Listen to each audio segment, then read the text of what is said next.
Hello, welcome to our channel.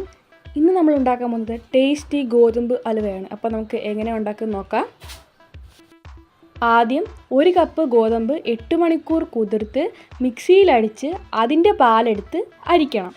4 മണിക്കൂർ കഴിഞ്ഞ് വരുന്ന തെളിഞ്ഞ വെള്ളം കളയണം.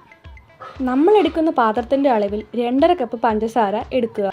ബാക്കി 1/2 കപ്പ് കാരമൽ ചെയ്യാനാണ്.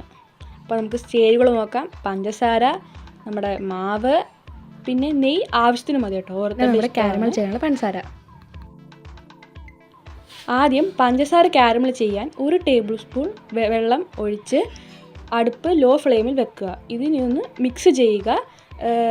ഇടയ്ക്കിടയ്ക്ക് മിക്സ് ചെയ്താൽ മതി, തനിയെ അത് ബ്രൗൺ കളർ ആവും. പിന്നെ അടുത്ത പാനിൽ ഒരു കടായി വെച്ച് അതിൽ 2 സ്പൂൺ നെയ്യ് ഒഴിക്കുക. അതിനുശേഷം കാഷ്യൂനട്ട് ഓപ്ഷണലാണ്, വേണമെങ്കിൽ മതി, ആവശ്യത്തിന് ഇടുക. ഇനി ഒന്ന് ജസ്റ്റ് ഒന്ന് റോസ്റ്റ് ചെയ്യുക.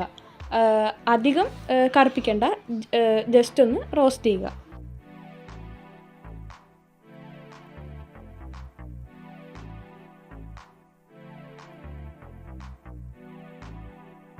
ഇതേ പാത്രത്തിൽ തന്നെ നമ്മൾ എടുത്തു വെച്ചിരിക്കുന്ന ഗോതമ്പ് പാൽ ഒഴിക്കുക. അതിനുശേഷം നമ്മുടെ കാരമൽ ഇവിടെ റെഡി ആയിട്ടുണ്ട്. ഇനി നമുക്കിതിലേക്ക് ഒഴിച്ചു കൊടുക്കാം.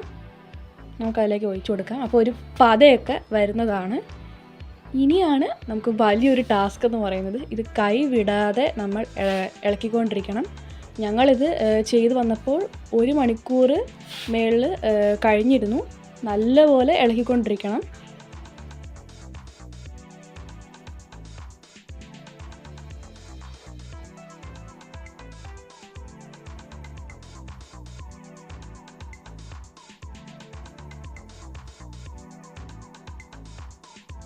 ഇനി 2 കപ്പ് പഞ്ചസാര ഇതിലേക്ക് ആഡ് ചെയ്യുക.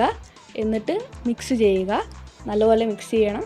കട്ടകളൊന്നും ഇല്ലാതെ നല്ലപോലെ മിക്സ് ചെയ്യണം.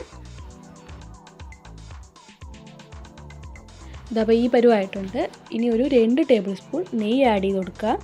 നെയ്യ് ആവശ്യത്തിന് ആഡ് ചെയ്ത് കൊടുക്കാം കേട്ടോ. ഞങ്ങളൊരു 1.5 കപ്പ് നെയ്യ് ആഡ് ചെയ്തിട്ടുണ്ട്. നെയ്യാണ് ഇതിൻ്റെ ഒരു സീക്രട്ട്. ആ ഒരു ടെക്സ്ചർ നമുക്ക് കിട്ടണമെന്നുണ്ടെങ്കിൽ നെയ്യ് ആഡ് ചെയ്യണം. നെയ്യ് ഒഴിക്കും തോറും ലൂസായി വരും, പക്ഷേ എന്നാലും നെയ്യാണ് അതിൻ്റെ ഒരു സീക്രട്ട്. അതാണ് നമുക്ക് പറയാനുള്ളത്.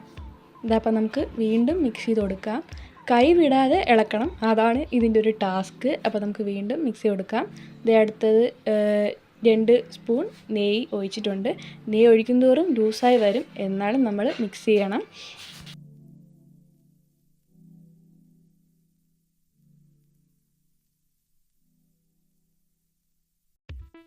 മിക്സ് ചെയ്ത് നമ്മുടെ ഹലുവ ആ ടെക്സ്ചറിലേക്ക് എത്തുന്നുണ്ട് കേട്ടോ.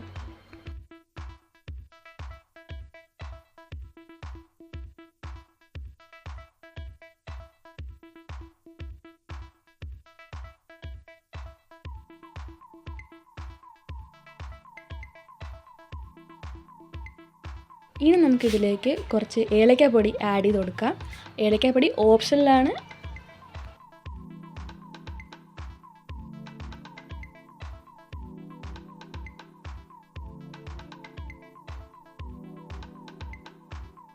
ഇനി നമുക്കിതിലേക്ക് നമ്മുടെ റോസ്റ്റഡ് കാഷ്നട്ട് ആഡ് ചെയ്ത് കൊടുക്കാം. ഈ ഒരു ടെക്സ്ചർ ആകുമ്പം ആഡ് ചെയ്യുന്നതായിരിക്കും കുറച്ചുകൂടെ നല്ലത്. അപ്പോഴേ എല്ലായിടത്തും പിടിക്കത്തുള്ളൂ. അപ്പോൾ നമ്മുടെ ഹലുവ ഇവിടെ റെഡി ആയിട്ടുണ്ട്. ഇനി നമുക്കിതൊരു ട്രേയിലേക്ക് മാറ്റണം. ട്രേ നേരത്തെ നെയ്യ് വെച്ച് ഗ്രീസ് ചെയ്ത് വെച്ചതാണ്. അപ്പോൾ നമുക്ക് മാറ്റാം. അപ്പോൾ ചൂടോടെ മാറ്റുന്നതായിരിക്കും നല്ലത്. അപ്പോഴേ ആ ഒരു ടെക്സ്ചറൊക്കെ കറക്റ്റായിട്ട് കിട്ടത്തുള്ളൂ. അപ്പോൾ നമ്മുടെ ഹലുവ ഇവിടെ റെഡി ആയിട്ടുണ്ട്. ഇത് നമ്മുടെ ഹലുവ കട്ട് ചെയ്ത് വെച്ചതാണ്. നല്ലപോലെ കിട്ടിയിട്ടുണ്ടായിരുന്നു. അപ്പോൾ എല്ലാവരും ട്രൈ ചെയ്ത് നോക്കുക. കമൻറ്റ് ബോക്സിലൊക്കെ അഭിപ്രായം അറിയിക്കുക. Thanks for watching. Bye. Don't forget to subscribe.